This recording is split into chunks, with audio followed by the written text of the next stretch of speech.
First up though, joining us now from Wellington to look at how to help prevent our cats from developing painful urinary issues that can become quite serious is VitaPet Vet Dr. Lauren Bleaken. Welcome back, Dr. Lauren. Nice to see you. Nice to see you. Is this quite a common problem for our cats to develop urinary issues? Yes, it is quite common.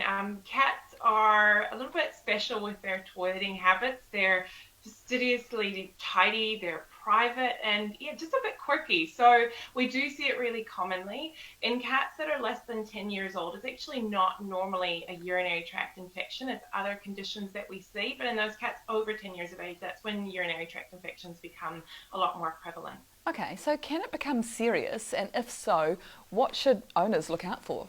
It is actually really serious when cats have urinary tract issues, which I think is something that I'd love to get the message out a bit more. So if you see your cat going in and out of the litter tray more than normal, or if you notice them straining, either working quite hard and not passing any urine, or working hard and passing only a very little, or if you think they're trying to do a poo and nothing's happening, those are all quite big warning signs. Another thing we sometimes see is they might be grooming their private area more than normal. So these are all actually things that can indicate a urinary emergency.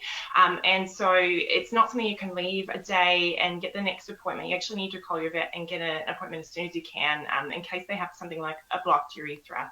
Okay, that sounds horrendous. What can cause these urinary issues? Yeah, so as we mentioned before, in our older cats over 10 years of age, urinary tract infections become relatively common. But for the vast majority of pets, they're under 10 years of age, and it's not urinary tract infections. It's either something like a crystal developing in the bladder, which is due to urinary pH.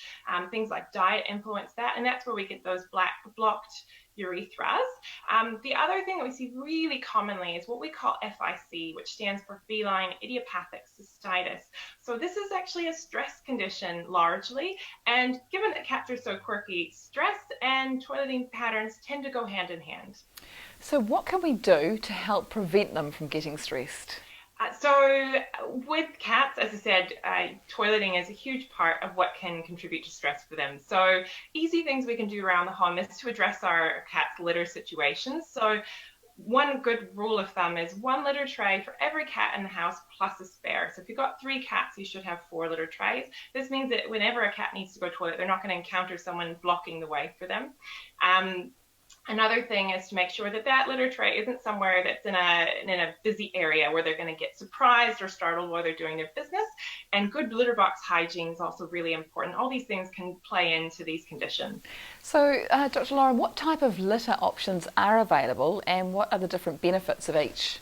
So there are a lot of different litters on the market. It can be quite difficult or confusing, I think, to navigate. When we talk about litters, the one that's sort of our good old-fashioned traditional litter that most people have encountered is a clay-type litter. So these are really good at odor control. They're what we're used to seeing. Our litter happens to be a New Zealand-made litter, so it's also safe and non-toxic. If you're wanting to go for something a little bit less traditional or a little bit jazzier, you can go for the clumping version of a clay litter. So with these, I prefer these. They're much easier to clean, I think. It depends on how you like to clean your litter tray, but you can just remove everything in a big clump with these, versus the others where you remove your solids and then stir around the remainder of the litter product. These also have really good scent control due to baking soda and lavender scent. But if we talked last time about kittens, they can be a little bit less tidy with their toileting. So they're still learning to go to the toilet. They can track a lot of litter out of the litter tray. So a larger litter type can be really handy. And this is where a really cool new litter, a tofu litter, is a really great option. So it's a bigger pellet, but unlike paper and some other options where there can be issues if they eat it, this is completely safe and non-toxic, totally digestible because it's a tofu-based product. It's also really sustainable and environmentally friendly, and it clumps. So it ticks a lot of boxes for people who are looking for something a little bit different. The final option that you might see when you're looking for a litter is the crystal option. So crystals are great because they're really lightweight. So if you've got issues carrying those heavy bags of litter around, this is a lot lighter. The other thing about it is, unlike a clay litter, it's not quite as dusty. It's not going to track through the house because it's a larger pellet. It doesn't clump, but you just remove your soiled bits out of it and then redistribute the crystals until they're all yellow, and then you know it's time to swap them out. And they're also antibacterial, so keeping anything nasty from growing in that litter tray.